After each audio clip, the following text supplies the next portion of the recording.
माननीय अखिलेश यादव जी ने जो बयान दिया है वो बहुत ही सारगर्भित है और हमेशा वो दलित पिछड़ों आवाम की आवाज़ को बुलंद करने के लिए हमेशा तत्पर रहते हैं और उन्होंने जो भी मुद्दा उठाया है बहुत ही सामाजिक हित में है।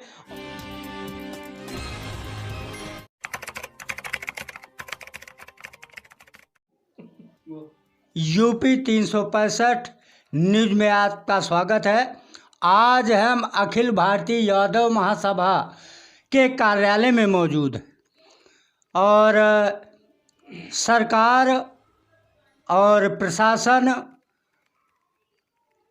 की कुछ कमी के कारण कानपुर में ऐसे हालात हो गए हैं कि अब उसी जानकारी के लिए कोशिश करते हैं, अब उनसे रूबरू होते हैं कि इसमें उनका क्या कहना है।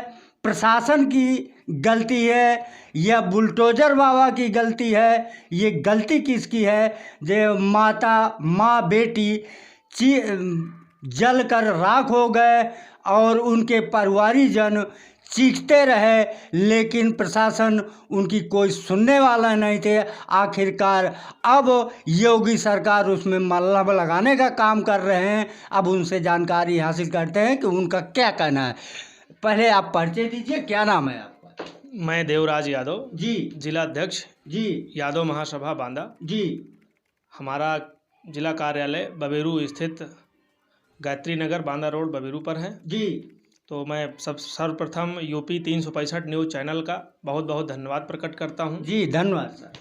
आप लोग समाज के हर वर्ग के साथ न्यायपूर्वक बातों को उठाने के लिए हमेशा आप लोग तत्पर रहते हैं जी। तो इस संबंध में मैं आप सम्मानित पत्रकार बंधु नथु पटेल जी और 365 न्यूज़ चैनल का मैं बहुत बहुत धन्यवाद प्रकट करता हूँ। जी सर, मैं आपसे ये कहना चाहता हूँ कि ये जो कानपुर में हालात हुए हैं तो ये प्रशासन की गलती है कि बुलडोजर बाबा की गलती है, इसमें आपका क्या कहना है? देखिए, साफ तौर पर देखा जा रहा है कि सरकार की जो नीतियां हैं जी, वो बहुत ही निराशाजनक हैं जी। और एक तरफ सामाजिक दायरे को वो लोग बताते हैं कि हम लोग डेवलप कर रहे हैं जी, और तमाम तरह की अपने स्टेटस मेंटेन करने के लिए जी, वो लोग तमाम बिंदुओं पर बढ़ चढ़ कर के बात कर रहे हैं। जी। लेकिन ज़मीनी स्तर पर जो धरातल में देखा जा रहा है वो निश्चित तौर पर गरीब पिछड़ों दलितों और बैकवर्ड की अन्य तमाम लोगों के साथ और सवर्ण की भी, जी। जैसा कि आपने कानपुर का बताया मैटर जी, और सभी लोग इस से अवगत हैं और बहुत ही दर्दनाक दुदांत अपराध प्रशासन के द्वारा गरीब परिवार के साथ किया गया जी। तो ये बहुत ही निंदनीय है और ये सरकार की नाकामी है कि ऐसे दुदांत अपराधों के बाद भी संतोषजनक जो रवैया शासन का होना चाहिए वो नहीं हो रहा है। पीड़ित परिवार चीखता चिल्लाता रहा लेकिन किसी भी तरह का उनकी सुनवाई ना होना और प्रशासन में भी देखिए बगैर सीनियर पीड़ित परिवार किस वर्ग का था? पीड़ित परिवार तो जैसा कि हम लोगों को जानकारी मिली है कि ब्राह्मण समाज से हैं और ये निश्चित तौर पर हम लोग सुनते हैं कि सवर्ण कास्ट इस सरकार में बहुत ही ज़्यादा प्रभावी है। लेकिन ये कहने में कोई गुरेज नहीं है कि गरीब किसी भी बिरादरी का हो, जो बाबा साहब के द्वारा संवैधानिक अधिकार जनमानस को मिला था, उस संवैधानिक अधिकार को भी तार तार करने का काम इस वर्तमान सरकार ने किया है। और अब अभी तक तो दलितों के साथ अन्यायपूर्ण अपराध हो रहे थे, उनके साथ अन्याय हो रहा था, लेकिन अब देखने को मिल रहा है कि कानपुर की घटना है और हमारे जनपद बांदा की नरैनी विधानसभा की एक घटना है, वहाँ पर भी एक ब्राह्मण परिवार के साथ अन्याय हुआ जिसमें से कि वर्तमान विधायक जो हैं ओमड़ी वर्मा जी, उनके द्वारा बहुत ही प्रताड़ना दी गई और उनको बार बार परेशान किया जा रहा है, शासन के द्वारा भी प्रताड़ित किया जा रहा है। ओमड़ी वर्मा के द्वारा नरैनी विधानसभा में वो गरीब परिवार ब्राह्मण के हैं तो उनको किस लिए किस तौर पर प्रताड़ना दी जा रही है, कारण क्या है? ये तो देखिए आप जानते हैं और जैसा कि हम सब लोग टीवी के माध्यम से न्यूज़ चैनलों के माध्यम से और समाज में हम लोग रहते हैं, हमारे नज़दीकी विधानसभा है तो हम लोगों को सुनने को मिला है कि ये सरासर बहुत ही अन्यायपूर्ण व्यवहार उनके साथ हुआ है और ये सीधे तौर पर शासन, प्रशासन और सत्ता के अधिकारों को दुरुपयोग में लाते हुए ये अन्यायपूर्ण व्यवहार आम जनमानस में किया जा रहा है। हालांकि ये ब्राह्मण परिवार के साथ हुआ है, तो ये अब इस मामले को ज़्यादा उछाला जा रहा है।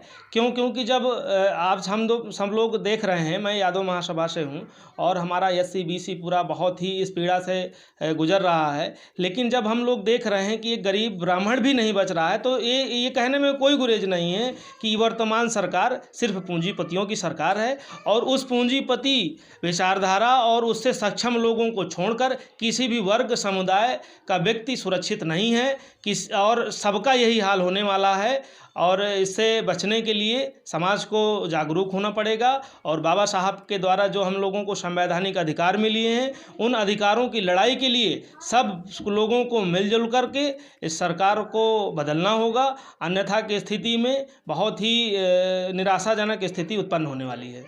माँ बेटी जलती रही, उसके परिवार के लोग चीं पुकार चिल्लाते रहे, लेकिन पुलिस प्रशासन कोई सुनने वाला नहीं था। अब आगे आप क्या कहना चाहेंगे कि ये बुलडोजर बाबा का बुलडोजर दागता रहा और प्रशासन पुलिस की मौजूदगी में आग के हवाले माँ बेटी हो गए, अब इसमें आप क्या कहेंगे? देखिए, ये जो इस समय प्रकरण चल रहा है, हमारे नेता आदरणीय जो है अखिलेश यादव जी और मौर्य जी ने जो बयान दिया है, कहा है, वो यथार्थ है।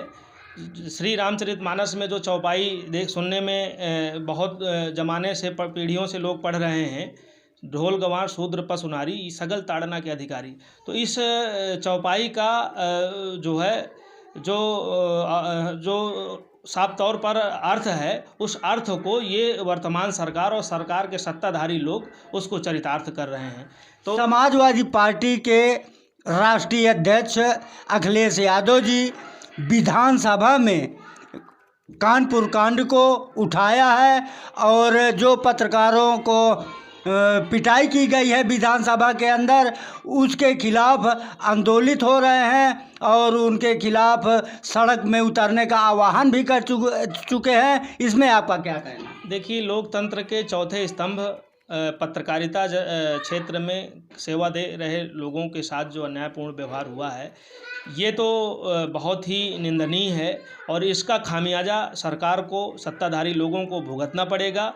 हमारे राष्ट्रीय अध्यक्ष माननीय अखिलेश यादव जी ने जो बयान दिया है, वो बहुत ही सारगर्भित है और हमेशा वो दलित, पिछड़ों, आवाम की आवाज़ को बुलंद करने के लिए हमेशा तत्पर रहते हैं और उन्होंने जो भी मुद्दा उठाया है बहुत ही सामाजिक हित में है और ऐसे मुद्दों पर बात करना, चर्चा करना समाज के हित में है। हम प्रशंसा करते हैं और धन्यवाद देते हैं स्वामी प्रसाद मौर्य जी को। उन्होंने उस चौपाई को पुनः रिपीट करके सभी लोगों को अवगत कराया है कि ये जो दूषित मानसिकता के मनवादी लोग हैं, ये अपनी हरकतों को इस वर्तमान सरकार में बहुत ही प्रभावी रूप से चला रहे हैं। तो इन सभी लोगों से बचना और बचने का प्रयत्न करना ही सबका दायित्व है। ऐसे में बाबा साहब की प्रेरणा जो हम लोगों को है, उसको समझते हुए अपने अधिकारों के लिए सभी लोगों को एकजुट होना चाहिए। और हम लोग हिंदू हैं, सनातनी हैं, हम भी धर्म को मानते हैं। सिर्फ किसी व्यक्ति जाति विशेष का ये कोई ऐसा नहीं है कि उन्हीं के लिए है धर्म और हिंदुत्व में हम सभी लोग हैं और हम ऐसे धर्म को भी मानते हैं जो सामाजिक हित में है। लेकिन कुछ ऐसे बीच के लोग, लेखक कहें या कुछ भी कहें, उन्होंने उन चौपाइयों को उस पर सम्मिश्रण करके रामचरितमानस को भी दूषित कर दिया है और हम इस पक्ष में हैं कि ऐसी चौपाइयों को उससे दरकिनार किया जाए और जो भगवान राम का चरित्र है, उस चरित्र को जो बेदाग होने से बचाने के लिए उसको सुरक्षित किया जाए, संरक्षित किया जाए, उस पर सुधार किया जाए। और हम यही कहेंगे कि इस बिंदु पर सभी को धैर्य से काम लेना चाहिए, आपसी सामंजस्य को बरकरार रखना चाहिए और भगवान राम से हमें अनन्य प्रेम है और हम सभी लोग मानते हैं। लेकिन जो गलत है, उस गलत के साथ हम कतई नहीं हैं, उसका हम विरोध करते हैं और हमारे नेता जो इस पक्ष पे हैं कि ये चौपाई गलत है, उस पक्ष में हम भी हैं। धन्यवाद देवराज यादव जी, आपका इस चैनल में स्वागत है। यूपी 365 न्यूज़ से नथु प्रसाद पटेल, बांदा।